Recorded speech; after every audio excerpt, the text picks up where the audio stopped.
नहमदुहु व नस्तईनुहु मन यहदिहिल्लाहु फला मुदिल्ल लहु व मन युद्लिल फला हादिय लहु व अशहदु अन ला इलाहा इल्लल्लाहु वहदहु ला शरीका लहु व अशहदु अन्ना मुहम्मदन अब्दुहु व रसूलुहु अम्मा बाद फ़इन्न खैरल हदीस किताबुल्लाह व खैरल हुदा हुदा मुहम्मदिन सल्लल्लाहु अलैहि वसल्लम व शर्रल उमूरि मुहदसतुहा व कुल्ल मुहदसतिन बिदअह व कुल्ल बिदअतिन ज़लाला व कुल्ल ज़लालतिन फिन्नार। अऊज़ु बिल्लाहि मिनश शैतानिर रजीम। व अन्नल मसाजिदा लिल्लाह फला तदउ मअल्लाहि अहदा।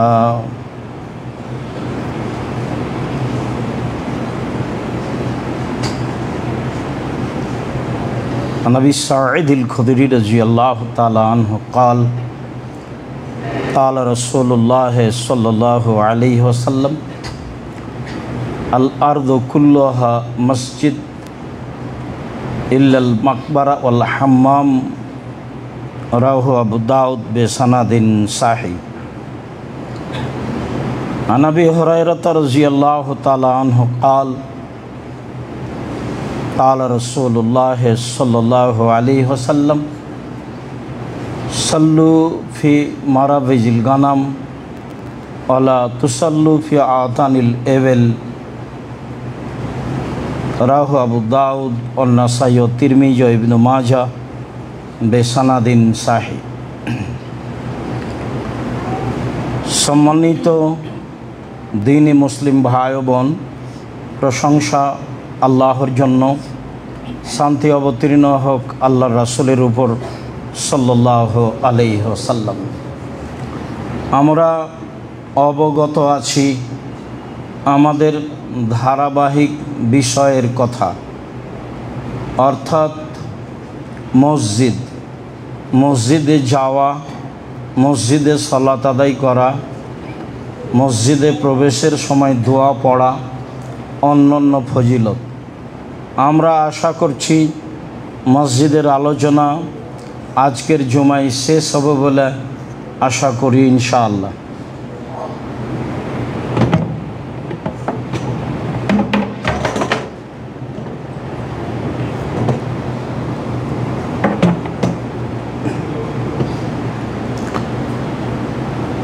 আল্লাহ তাআলা বলেন ওয়ানাল মাসাজিদা লিল্লাহ, পৃথিবীর মানুষ মনে রেখো নিশ্চয় মসজিদ সমূহ আল্লাহর ঘর, তোমরা আল্লাহর ঘরে অন্য কারো ইবাদত করো না।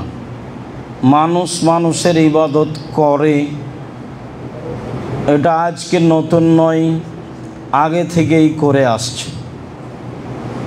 মানুষ জিনকে মানুষকে আল্লাহর স্থানে সম্মান দিয়ে কথা ও কর্ম বাস্তবায়ন করে থাকে, যা আল্লাহকে খাটো করা হয় বলে আমরা একাধিক দিন অবগত হয়েছি। এ ব্যাপারে আবু সাঈদ খুদরি রাদিয়াল্লাহু তাআলা আনহু বলেন, রাসূল সাল্লাল্লাহু আলাইহি সাল্লাম বলেছেন, আল আরদু কুল্লুহা মসজিদ, সারা পৃথিবী সম্পূর্ণই মসজিদ। সারা পৃথিবীর সব জায়গাতেই সালাত আদায় করা যায়, ইল্লাল মাকবারা ওয়াল হাম্মাম, তবে কবরস্থানে যায় না এবং গোসলখানায় যায় না। কোনো কারণে নিরুপায় কেউ সেটা ভিন্ন কথা, তবে রাসূল সাল্লাল্লাহু আলাইহি সাল্লাম সারা পৃথিবীকে মসজিদ বলে ঘোষণা দেন। অবশ্যই মানুষ মসজিদে সালাত আদায় করবে, এ কথাই ঠিক। সময়ের গতিতে পৃথিবীর যে কোনো স্থানে সালাত আদায় করবে। সাথে সাথে কবরস্থানে সালাত আদায় করা কঠোরভাবে নিষেধ। জানাজার সালাত কবরস্থানে এমন জায়গায় আদায় করা যাবে না যেখানে কবর আছে, বা সালাত শুরু করলে কবর সামনের দিকে হবে, এমন জায়গায় সালাত আদায় করা যাবে না। কেন? জাবের রাদিয়াল্লাহু তাআলা আনহু বলেন, আল্লাহর নবী বলেছেন, লা তুসাল্লু আলাল কবুরে, পৃথিবীর মানুষ তোমরা কবরের উপরে সালাত আদায় করো না। ওয়ালা তুসাল্লু ইলাইহা, আর কবরের দিকে মুখ করে সালাত আদায় করো না। অন্য এক বর্ণনায় এসেছে, ওয়ালা তুসাল্লু বাইনাল কবুরে, কবরের মাঝে সালাত আদায় করো না।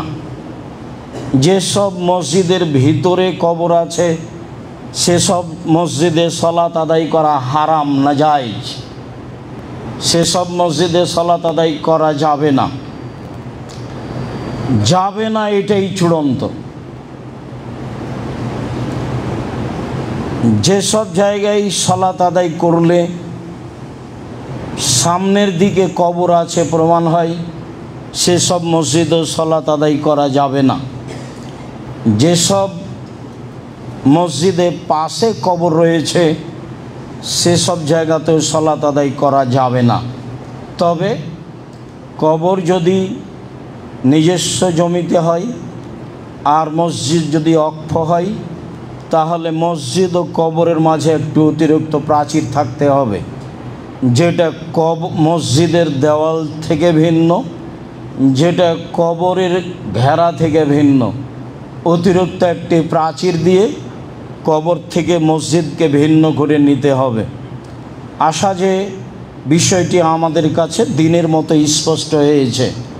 ভবিষ্যতে কোনো দিন কোনো জায়গায় যদি সালাত আদায় করে নিই, তারপরে বুঝতে পারি যে অত্র মসজিদে কবর আছে, বা পাশে কবর আছে, বা সামনে কবর আছে, তাহলে সেই সালাত আবারও পড়তে হবে। ভালোভাবে মনে রাখতে হবে। আপনি মনে রাখবেন, আরও দিনই ভাই বোনকে বলবেন। যত দিন কথা স্মরণ থাকবে ততদিন আর একজনকে সময় সুযোগে বলতে থাকবেন। এটাই আল্লাহর নবীর আদেশ। আশা যে সকলেই পালন করবেন। ঢাকা শহরের অনেক মসজিদের ভিতরে কবর আছে, যা আপনাদের জানা কথা। সবাই পড়ছে যে এর উত্তর আমাকে আপনাকে দিতে হবে না, সালাত হবে না, এ কথাই ঠিক। এ নিয়ে আর নতুন কিছু বলার নেই। আবু হুরায়রা রাদিয়াল্লাহু তাআলা আনহু বলেন, রাসূল সাল্লাল্লাহু আলাইহি সাল্লাম বলেছেন, সাল্লু ফি মারাবিজিল গানাম, যেখানে ছাগল বাঁধা থাকে সেখানে সালাত আদায় করতে পারো, আদেশ করলেন। আর বললেন, ওয়ালা তুসাল্লু ফি আতানিল ইবিল, যেখানে উট বাঁধা থাকে সেখানে সালাত আদায় করো না। হাদিস সহিহ। রহস্য কি? রহস্য হলো এই যে উট হলো ভয়াবহ প্রাণী। আপনি সেখানে সালাত আদায় করবেন, বিষয়টি আপনার জন্য নিরাপদ নয়। সেই জন্য থাকলো আর একটি কথা, যে ছাগল বাঁধা জায়গায় সালাত আদায় করব আদেশ করলেন, তো ছাগলের পেশাবের ব্যাপার আছে যে, তো সেটা পূর্বের কথা আবারও মনে রাখা ভালো হয়। আসলে আমি কাপড় গাভীর পেশাবে ভিজিয়ে সালাত আদায় করতে বলিনি, তা ছিল একটা পরিস্থিতি। চাঁপাইনবাবগঞ্জের পল্লী এলাকায় বক্তব্য দিচ্ছিলাম। মহিলারা সাধারণত বাড়ির পিছন দিকে সমতল জমিতে পেশাব করতে বসে, পানি ছিটে এসে গায়ে কাপড়ে লাগে। এই কাপড়ে সালাত হবে না, কেননা মানুষের পেশাব ভয়াবহ। মানুষের পেশাবের কারণেই কবরের শাস্তি হয়, এই কথা আল্লাহর নবী বলেন। পক্ষান্তরে হালাল পশু প্রাণীর পেশাবের কথাটা বলা হয়েছিল এইভাবে, যা মৌলিক উদ্দেশ্য ছিল না। একাধিক হাদিস রয়েছে যে আল্লাহর নবী ওই লোকগুলোকে বললেন, যাও তোমরা সাদাকার উট যেখানে বাঁধা আছে ওখানে যাও, ওখানে থাকো, উটের দুধ খাও, পেশাব খাও। তা ছিল ওরানা ওকাইল গোত্রের লোকেরা। ওদের মদিনার আবহাওয়া অনুকূলে হয়নি, পেট ফুলে গেছিল। তখন তিনি তাদেরকে উটের পেশাব খেতে বলেছিলেন আর দুধ খেতে বলেছিলেন, যাতে তারা ভালো হয়ে গেছিল। অবশ্যই অপবিত্র হলে পৃথিবীর এত বড় মানুষ খেতে বলতেন না। হাদিস বুখারী মুসলিম। বিবেচনার সুযোগ মানুষের নেই, সুযোগ বিবেচনা করতে হবে না, দাম নেই, যা আছে তাই। যেখানে এরকম ভাবা যায় সেখানে ভাবতে হবে, এখানে নয়। তারপরে তিনি বললেন, ছাগল বাঁধার জায়গায় সালাত আদায় করো। তার মানে ছাগলের পেশাব যদি থাকে, সেই জায়গা যদি শুষ্ক হয়ে যায়, সালাত আদায়ের উপযুক্ত হয়, তাহলে ওই পেশাবের কারণে আপনার সালাতের কোনো সমস্যা নেই। তিনি আদেশ করলেন, ছাগল বাঁধা জায়গায় সালাত আদায় করো। তিনি বললেন, উট বাঁধা জায়গায় সালাত আদায় করো না। তা ছিল সতর্কবাণী। উট ভয়াবহ প্রাণী। এই জন্য সম্মানিত দিনী ভাই বোন, আমরা সালাতের জায়গা হিসাবে সতর্ক হচ্ছিলাম কিছু কথা, মসজিদ নিয়ে আরও বেশ কিছু সতর্কবাণী। আমর ইবনে শুআয়ব আন আবিহি আন জাদ্দিহি, আমর ইবনে শুআয়ব তার পিতার মধ্যস্থতায় তার দাদা থেকে বর্ণনা করেন। তার দাদা বলেন, নাহা রাসূলুল্লাহ সাল্লাল্লাহু আলাইহি সাল্লাম আন তানাসুদিল আসার ফিল মসজিদ ওয়াই ইয়াবিয়া ওয়া ইয়াশতারিয়া ফিহে। মসজিদে কবিতা গাওয়া নিষেধ। নিতান্তই যদি কবিতায় কোনো কল্যাণমূলক কথা থাকে তাহলে মসজিদে বলা যাবে। তাছাড়া যাতে কোনো কোরআন হাদিসের কথা নেই, এমনি গান গাজাল বা কবিতা এইসব কিছু মসজিদে পড়া যাবে না, আল্লাহ রাসূল নিষেধ করলেন। তিনি বললেন, মসজিদে ক্রয় বিক্রয় করা যাবে না। তিনি বললেন, মসজিদে এমন একটি জায়গা, ইউতাহাল্লাকান নাসে ইয়াউমাল জুমআ কাবলা সলাতে, সলাতের পূর্বে মসজিদে গোল হয়ে বসা যাবে না। পরবর্তীতে কোনো কিছুর কারণে বসা যেতে পারে। সলাতের পূর্বেই খুতবা চলাকালীন বা সলাত চলাকালীন গোল হয়ে মানুষ 5 জন 7 জন বসে কথা বলবে, এমন কর্মকে রাসূল সাল্লাল্লাহু আলাইহি ওয়াসাল্লাম নিষেধ করেন। আবু হুরায়রা রাদিয়াল্লাহু তাআলা আনহু বলেন, রাসূল সাল্লাল্লাহু আলাইহি সাল্লাম বলেছেন, এজা রাআইতুম আইয়াবিয়া আয়াবতা ফিল মসজিদ ফাকুলু লা আরবাহাল্লাহু তিজারাতাক।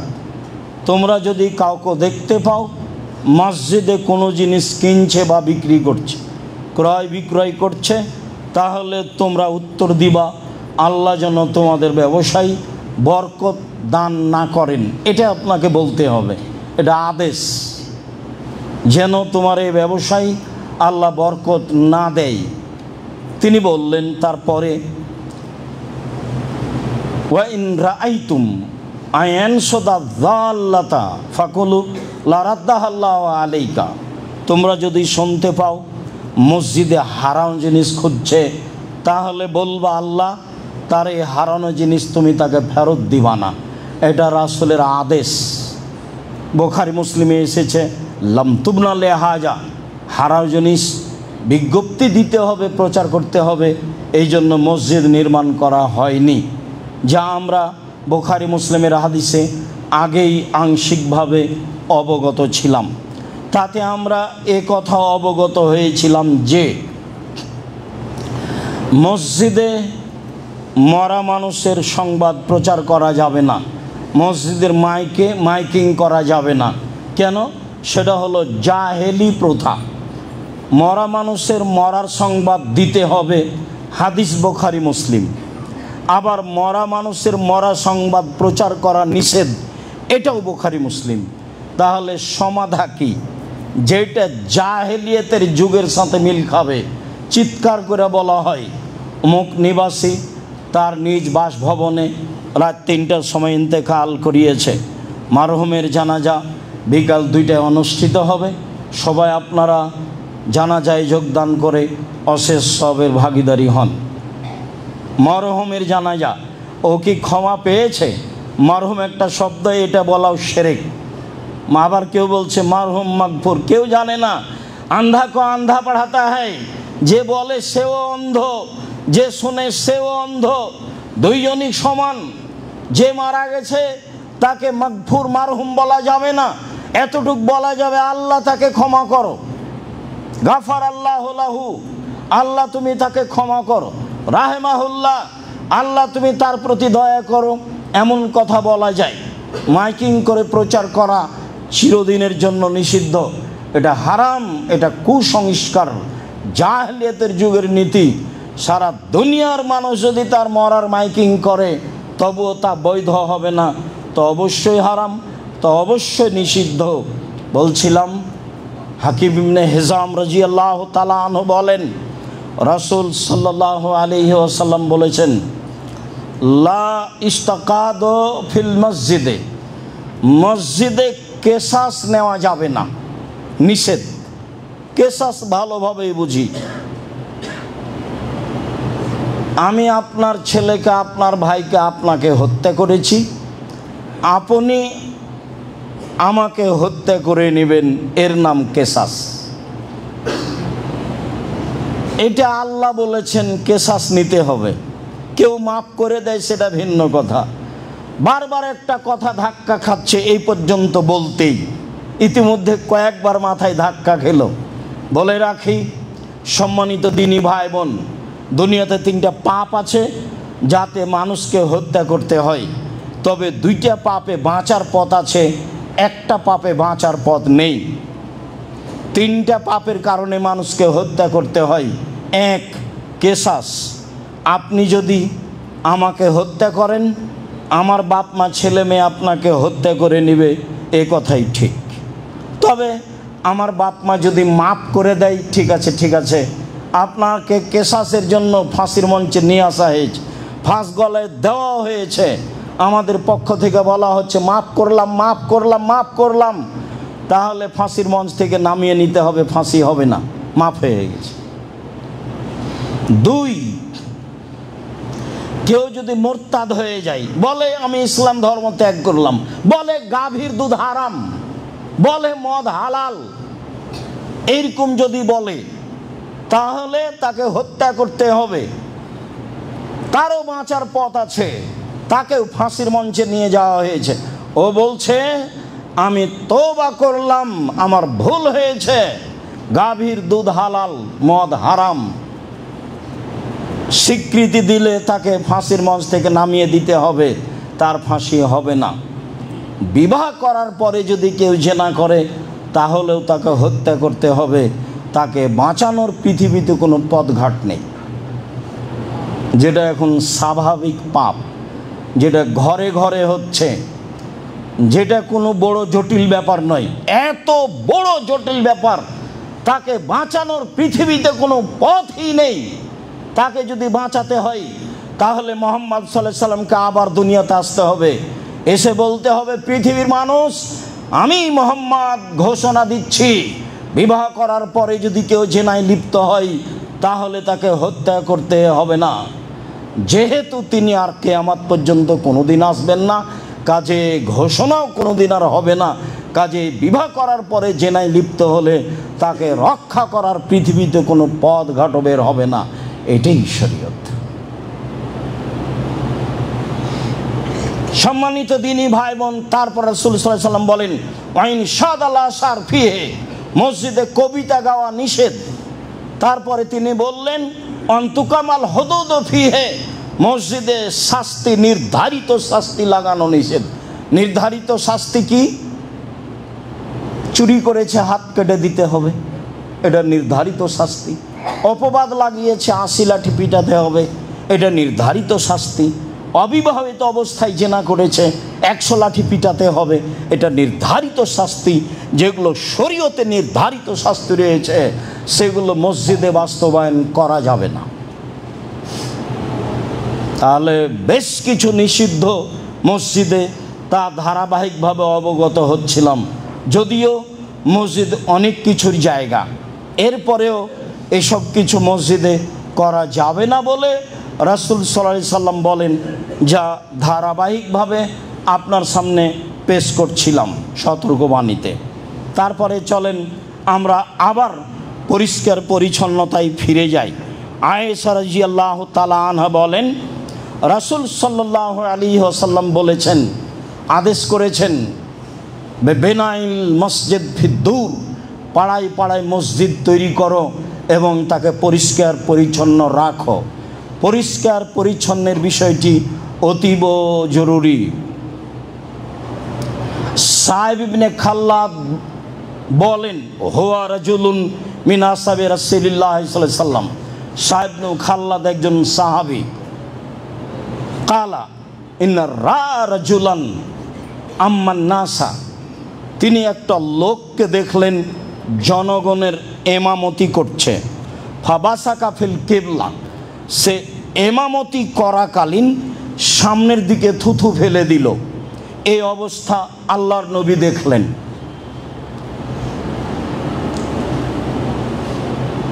ফাকালা রাসূলুল্লাহ সাল্লাল্লাহু আলাইহি সাল্লাম লিকাওমিহি হিনা ফারাগা লা ইউসাল্লি লাকুম, আল্লাহর নবী জনগণকে বলে দিলেন, এই শোনো, এই লোক তোমাদের এমামতির যোগ্যতা রাখে না। শোনো তোমরা, এই লোক তোমাদের এমামতির যোগ্যতা রাখে না। ফালাম্মা আরাদা আইসাল্লিয়া বাদাহু ফামানাউহু আখবারুহু কাওলা রাসূলুল্লাহ সাল্লাল্লাহু আলাইহি সাল্লাম, আল্লাহ রাসূল এদের ঘোষণা দিয়েছেন কিন্তু ইমামকে বলেননি। এখন ইমাম না জানা অবস্থায় ইমামতি করার জন্য গেছে, তখন জনগণ বলল, আল্লাহর নবী আপনাকে আমাদের ইমামতি করতে নিষেধ করেছেন। ফাযাকারা যালিকা লিন-নবী সাল্লাল্লাহু আলাইহি সাল্লাম, ইমাম সাহেব বিষয়টি আল্লাহ রাসূলের সামনে পেশ করলেন।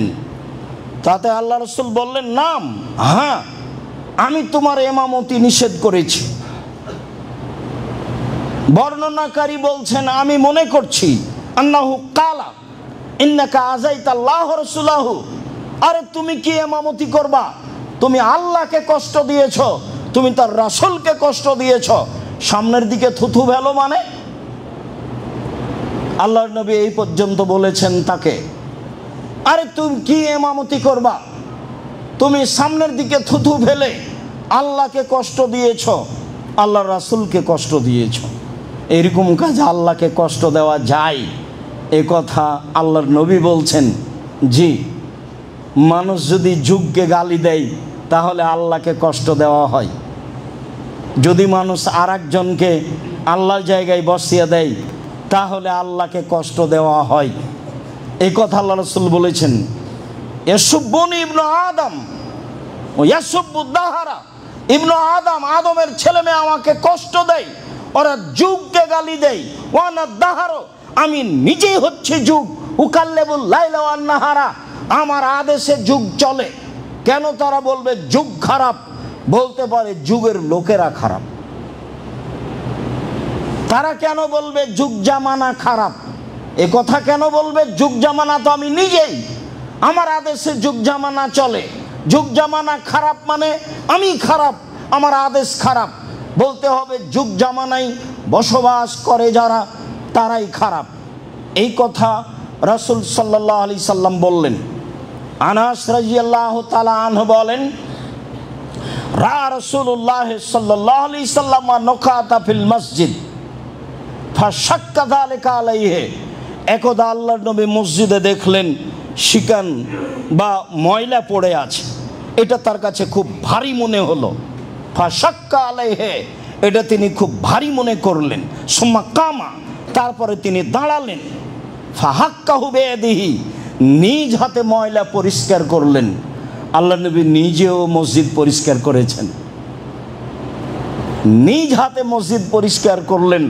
লোকের অভাব ছিল না, আবু হুরায়রা আছেই, পেট ভাত্তা মাওলানা, মসজিদে পেট চাপা দিয়ে পড়ে আছে, মানুষেরা তার গায়ে পা দিয়ে চলে যায়, তারা তার দাম দেয় না। 24 ঘন্টা অপেক্ষা আছেন আল্লাহর নবী কখন কি বলবেন এটা শোনার জন্য। আল্লাহ রসুল নিজে হাতে পরিষ্কার করলেন, তারপরে বললেন অন্নার রাজুল ফাসাল্লা, মানুষ সালাত আদায় করে, ফাইন্না মাইনাজি রব্বাহু, যখনই সালাত আদায় করে তখন সে চুপে চুপে আল্লাহর সাথে কথা বলে। ফাইন্না রাব্বাহু বাইনাহু ওয়া বাইনাল কিবলা, তার প্রতিপালক থাকেন তার মাঝে আর তার কেবলার মাঝে, তার প্রতিপালক থাকেন তার মাঝে আর তার কেবলার মাঝে। তাহলে সামনের দিকে থুথু দিলে তো আল্লাহকে কষ্ট দেওয়া হবেই, সামনে তো আল্লাহ আছেন। এর অর্থ এই নয় যে আল্লাহ সব জায়গায় বিরাজমান। আল্লাহ তার স্থান থেকেই আপনার সামনে অবস্থান করছেন। আপনি সামনে থুথু দিলে তাকে কষ্ট দেওয়া হবে, এ কথাই ঠিক।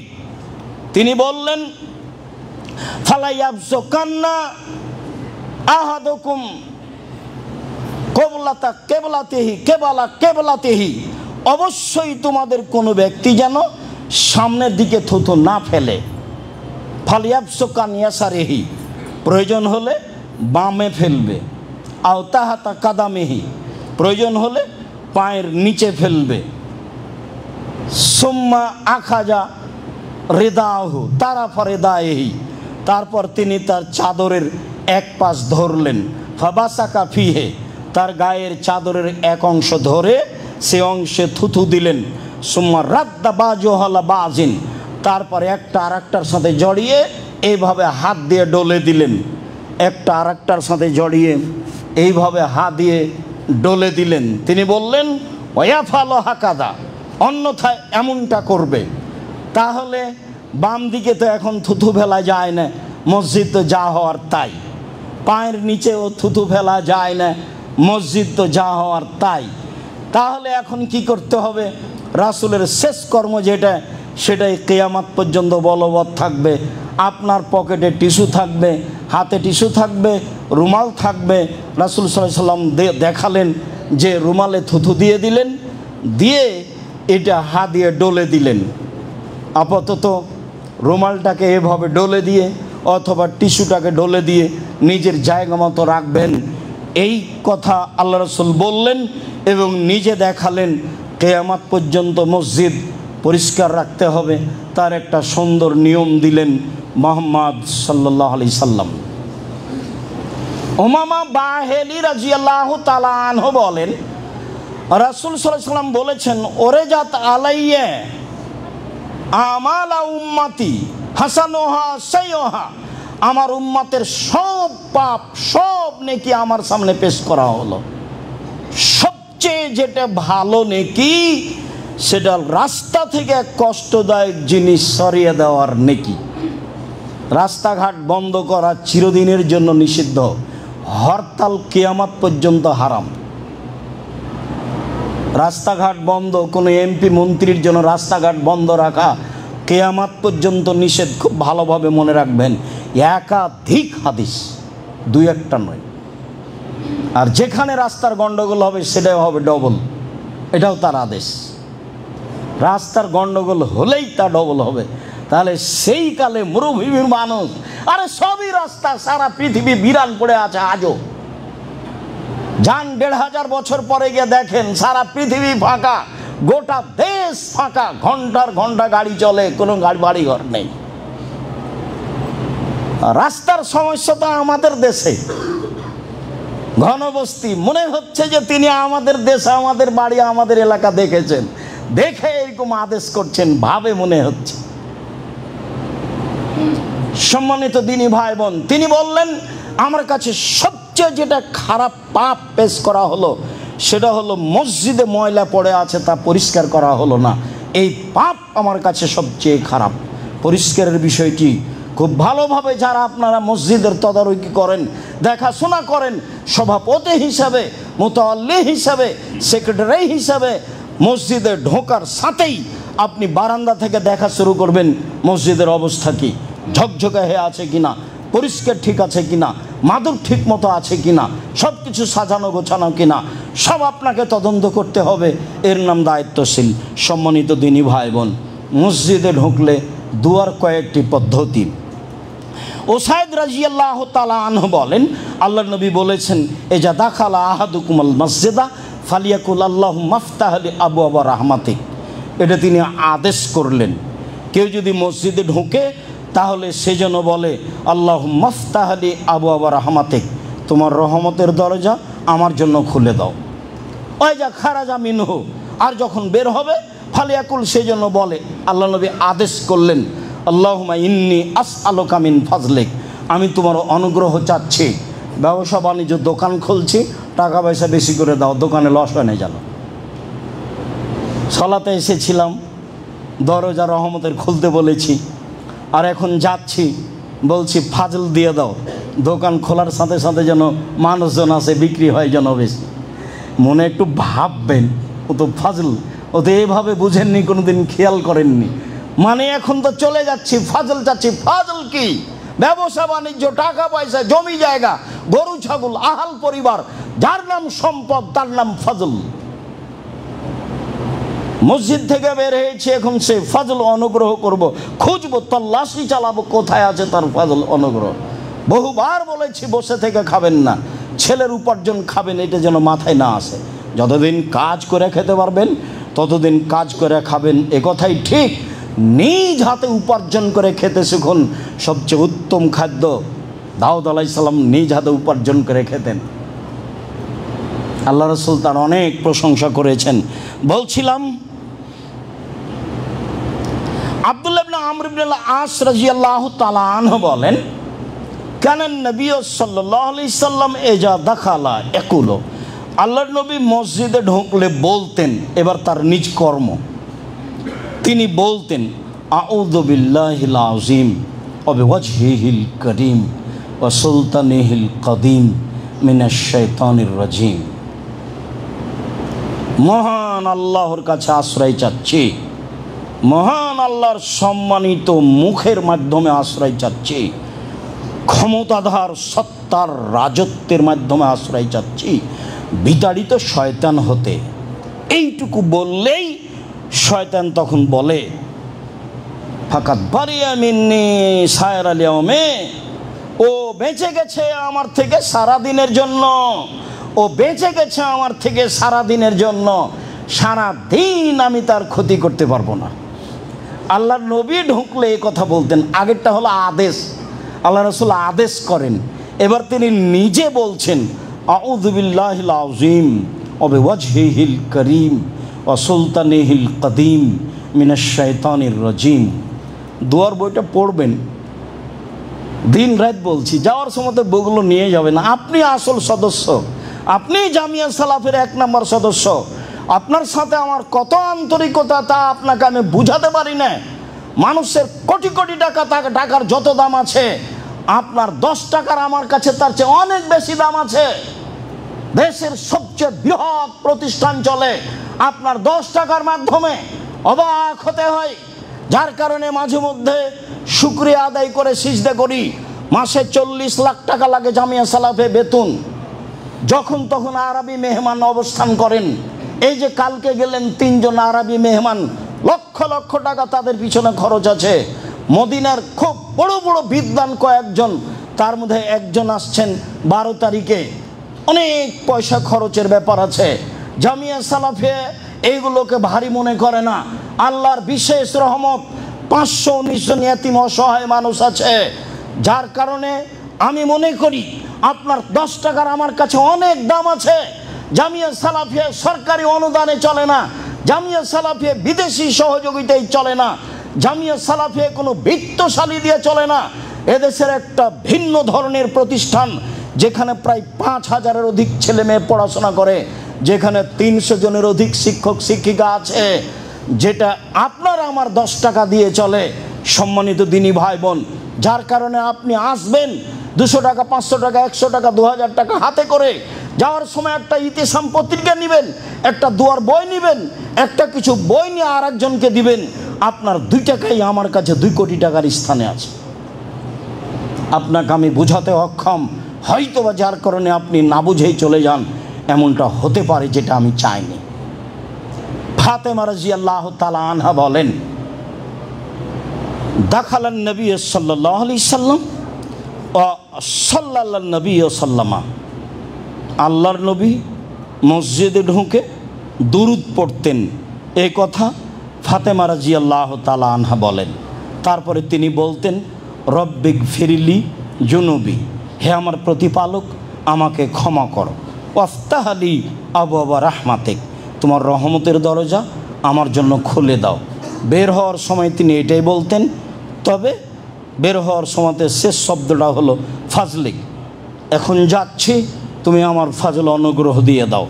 অন্য এক বর্ণনায় এসেছে ফাতেমা রাদিয়াল্লাহু তাআলা আনহা বলছেন, আল্লাহর নবী ঢোকার সময় বলতেন, বিসমিল্লাহে ওয়াসসালামু আলা রাসূলিল্লাহে। তাহলে সব মিলে কি হবে? সব মিলে হলো এই, প্রথমে যেটা আছে, যেটা আদেশ, সেটা পড়েন, সমস্যা নেই, যেটা দিন রাত পড়ছেন। এরপরে যদি আপনি পড়তে চান তাহলে এভাবে, বিসমিল্লাহে ওয়াসসালামু আলা রাসূলিল্লাহে, আউযু বিল্লাহিল আযীম ওয়া বিওয়াজহিহিল কারীম ওয়া সুলতানিহিল কাদিম মিনাশ শাইতানির রাজিম, রব্বিক ফিরলি জুনুবি ওয়াফতাহলি আবওয়াবা রাহমাতিক। এই হলো ঢুকবেন, আবার বের হবেন তখন এইটা বলা যায়। যদি ভারী লাগে আগে যা বলছিলাম তাই বলবো ইনশাআল্লাহ। আল্লাহুম্মা সাল্লি আলাইহি আল্লাহুম্মা বারিক আলাইহি। আলহামদুলিল্লাহি ওয়াহদা ওয়াসসালাতু ওয়াসসালামু আলা মান লা নাবিয়্যা বাদা। বুরায়দা রাদিয়াল্লাহু তাআলা আনহু বলেন, রাসূল সাল্লাল্লাহু আলাইহি সাল্লাম বলেছেন, বাশশিরিল মুসাইনা ফিদ-দুলাম ইলাল মাসাজিদ। মুহাম্মদ সাল্লাল্লাহু আলাইহি সাল্লাম পৃথিবীর মানুষকে সুসংবাদ দিয়ে দেন, যারা রাতের অন্ধকারে মসজিদে যায়, বিচারের মাঠ তাদের জন্য পূর্ণ আলো থাকবে। পৃথিবীর মানুষ, রাসূলের এই কথা মনে রাখা ভালো হবে। আল্লাহর নবী বলেন, পৃথিবীর মানুষ সুসংবাদ গ্রহণ করো, রাতে যারা অন্ধকারে পায়ে হেঁটে মসজিদে যাও, তোমাদের জন্য বিচারের মাঠ থাকবে পূর্ণ আলো।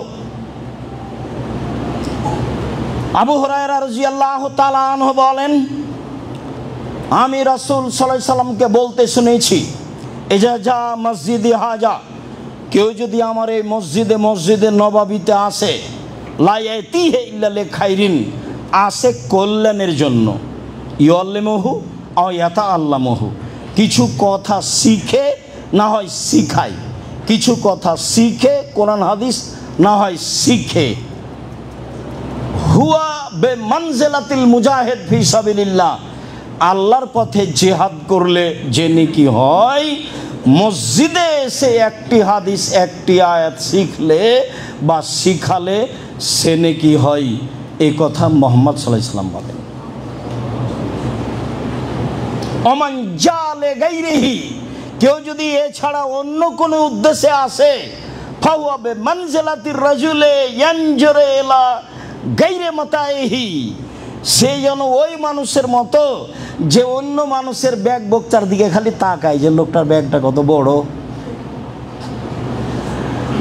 লোকটার ব্যাগে যে কি আছে বোঝা গেল না। মনে হয় আল্লাহ নবী কি বললেন? আল্লাহ নবী বললেন, কেউ যদি মসজিদে এসে একটা আয়াত পড়ে বা পড়ায়, তাহলে সে আল্লাহর পথে জিহাদ করলে যে নেকি হয় সে নেকি পাবে। আর যে ব্যক্তি এরকম কোনো কাজে মসজিদে আসে না, সে হলো অন্যের ব্যাগ বক্তার দিকে তাকানোর মতো।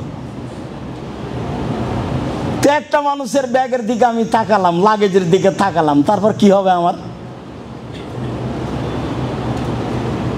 কিছুই না। মানে আমার মসজিদে আসার পিছনে একটা উদ্দেশ্য থাকতে হবে, একটা হাদিস শিখবো, না হয় কাউকে শিখাবো, না হয় একটা আয়াত পড়বো, না হয় একটা পড়াবো। উকবা ইবনে আমির রাদিয়াল্লাহু তাআলা আনহু বলেন, খারাজা রাসূলুল্লাহ সাল্লাল্লাহু আলাইহি ওয়াসাল্লাম ফি আহলি সুফফা, একদা আল্লাহর নবী বাড়ি থেকে বের হলেন, আমরা মসজিদের সুফফাদের, আহলুস সুফফাদের সাথে বসেছিলাম, যাদের লজিং ছিল না, যাদের কাপড় চোপড় পরার মতো ছিল না, এদের সামনে বসে আছি।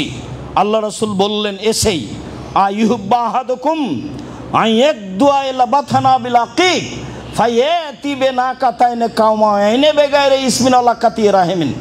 সঙ্গী সাথী শোনো, কেউ যদি বাথা বাজারে যায়, কেউ যদি কথার কথা ঢাকা কাওরান বাজারে যায়, গিয়ে দুইটা উট পায় মোটা তাজা, এমনিতে চুরিও নয়, আঘাত করেও নয়, ডাকাতি করে নেই, এমনিতেই পাই, তাহলে সে যাবে কি? সেদিকে এটা ভালোবাসে? তো সাহাবীগণ বলছেন, আল্লাহ রাসূল কুল্লুনা নুহিব্বু যালিকা, সবাই ভালোবাসি, সবাই ভালোবাসি, কে না চায় না? এরকম ভাবে যদি পাওয়া যায় তাহলে তো বিশাল ব্যাপার, ও তো ৩-৪ লাখ টাকা দাম লাগবে। হ্যাঁ, খুব ভালোবাসি। তখন আল্লাহ রাসূল বলছেন, আফালা ইয়াকদু আহাদুকুম ইলাল মসজিদ, তোমাদের কেউ মসজিদে যেতে পারে না?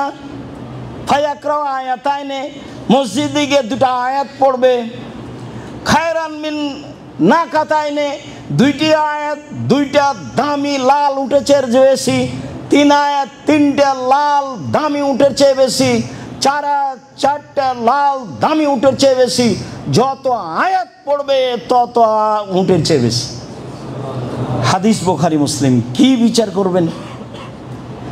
মসজিদে গিয়ে সালামের পরে দুইটা হলো আয়াত পড়ার চেষ্টা করবেন। যদি কোরআন মাজিদ না থাকে 2 রাকাত পড়ে বসে বসে ইখলাস ফালাক নাস পড়বেন। সালামের পরে বসে থাকবেন, দুটা আয়াত কোরআন মাজিদ পড়বেন। আমাদের দেশের লোক কোরআন কম পড়ে, হজ করতে গেলে পড়ে, শুধু খালি ওর ঠগার পাতা, ও খালি হুজুর খালি ঠগিয়ে দিয়ে ঝগে, এখানে কোরআন মাজিদ পড়ে না।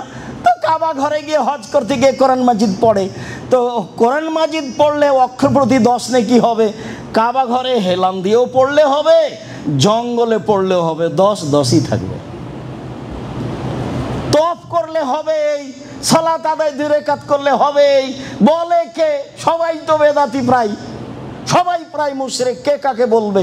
তখন এরা কোরআন মাজিদ ধরেছে ওখানে গিয়ে, আর বাকিগুলো বলছে চলো মদিনায় গিয়ে 40 ওয়াক্ত। এই হলো হজ। এরা কোরআন আর ওরা হলো মদিনায় গিয়ে 40 ওয়াক্ত। এই নিয়ে হজ, টাকাটা এবারে 16 আনাই লস, এখানি লস হয়ে গেছে ঢাকা হাজি ক্যাম্পে। আমি বুঝাতে অক্ষম। সম্মানিত দিনী ভাই বোন, রাসূল সাল্লাল্লাহু আলাইহি সাল্লাম এভাবে বললেন, মসজিদে কোরআন মাজিদ পড়তে অভ্যাসী হই। আলোচনার শেষে চলে আসলাম। আবু হুরায়রা রাদিয়াল্লাহু তাআলা আনহু বলেন, রাসূল সাল্লাল্লাহু আলাইহি সাল্লাম বলেছেন, মান নাফাসাল মুমিনিন কুরবাতান মিন কুরাবিদ দুনিয়া নাফাসাল্লাহু আনহু কুরবাতান মিন কুরাবি ইয়াউমিল কিয়ামা। কেউ যদি কোনো মানুষকে, দুনিয়াতে বিপদগ্রস্ত মানুষকে যদি উদ্ধার করে, তাহলে আল্লাহ তাকে বিচারের মাঠে উদ্ধার করবেন। এ ওয়াদা আল্লাহর নবী করেছেন। তিনি বলেছেন, ওমা ইয়াসসারা আন মুমিনিন ইয়াসসারাল্লাহু আলাইহি ফিদ দুনিয়া ওয়াল আখিরা। বিপদগ্রস্ত মানুষের প্রতি যদি কেউ সহযোগিতা করে, টাকা পয়সা দিয়ে, সুপারিশ করে, তাহলে আল্লাহ তার সাহায্য করবেন ইহকালে ও পরকালে। তিনি বলেন, মান সাতারা মুসলিমান সাতারাহুল্লাহু ফিদ দুনিয়া ওয়াল আখিরা।